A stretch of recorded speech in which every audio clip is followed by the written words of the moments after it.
असदुद्दीन ओवैसी को बिहार में तेजस्वी यादव ने एक बार फिर से बड़ा झटका दे दिया। बता दें कि एक ऐसे शख्स जिसने ओवैसी को बिहार में सबसे पहले जीत का स्वाद चखाया था, उसको अपने पार्टी में शामिल कर लिया। 2019 के उपचुनाव में उस शख्स ने ओवैसी को पहली जीत दिलाई विधानसभा के उपचुनाव में, जिसके बाद अब उसी नेता को तेजस्वी ने अपने पाले में कर लिया और इसके साथ साथ कई और ओवैसी के तेज तर्रार नेता अब आरजेडी के खेमे में शामिल हो गए हैं और इसे ओवैसी के को एक बड़े झटके के तौर पर देखा जा रहा है। इससे पहले भी आपको याद होगा कि तेजस्वी यादव की पार्टी आरजेडी ने ओवैसी के 5 में से 4 विधायकों को अपने पाले में कर लिया। अब सिर्फ जो है एक प्रदेश अध्यक्ष बचे हैं, अख्तरुल ईमान, जो इस वक्त ओवैसी की पार्टी में है। बता दें कि 2020 के विधानसभा चुनाव में ओवैसी ही वो वजह थे जिस वजह से तेजस्वी यादव की सरकार नहीं बन पाई।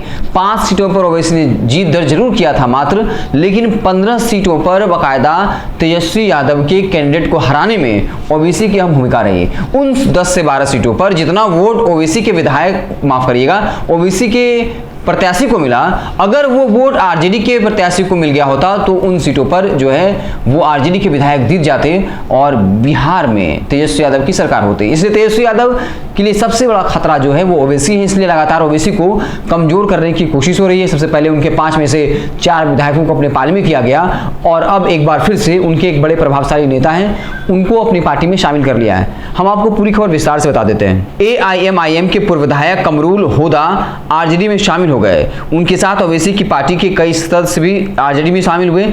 आपदा प्रबंधन मंत्री शाहनवाज आलम की मौजूदगी में कमरुल ने राजद की मेंबरशिप ली। इस मौके पर शाहनवाज आलम ने कहा कि कमरुल के आरजेडी में शामिल होने से आने वाले चुनाव में आरजेडी को मजबूती मिलेगी। वहीं आरजेडी में शामिल कमरुल होदा ने कहा कि सीमांचल का विकास राजद ही कर सकती है, न कि AIMIM, इसलिए समर्थकों की मांग पर राजद की मेंबरशिप ग्रहण की। इस तरीके से ओवैसी को एक बड़ा झटका लगा है। कमरुल होदा जिन्होंने ओवैसी की पार्टी को सबसे पहले जीत का स्वाद चखाया था, उपचुनाव 2000 में हुआ था, उसमें 2019 में उसमें जीत दर्ज की थी और एक बार फिर से जो होदा साहब हैं, कमरुल होदा, वो आरजेडी में शामिल हो गए और साफ तौर पे कह दिया है कि सीमांचल का कोई विकास कर सकता है तो वो आरजेडी ही कर सकती है, असदुद्दीन ओवैसी या फिर AIMIM नहीं।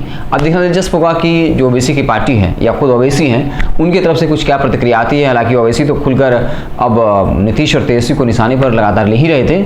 अब देखने वाली बात होगी एक बार फिर से उनके पुराने और दिग्गज नेता को जब आरजेडी ने अपने पाले में कर लिया तो ओवैसी की तरफ से क्या कुछ प्रतिक्रिया आती है, या उनके प्रदेश अध्यक्ष जो रहे हैं या हैं इस वक्त अख्तरुल ईमान, भले ही वो सिंगल बचे हैं, उनका क्या कुछ कमेंट्स आता है।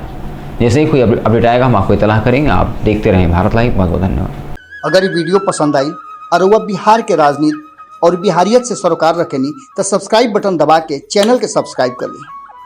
ओजे एगो घंटी बा, ओकरा बटन दबा देला से कुल सटीक और मारक खबर रुआ मुफ्त में मिल जाई। अगर रुआ पत्रकारिता के हमनी के नया प्रयोग में सहयोग कर चाहतानी तो ज्वाइन बटन दबा दी। पेटीएम नंबर नोट कर ली 9386816700। धन्यवाद।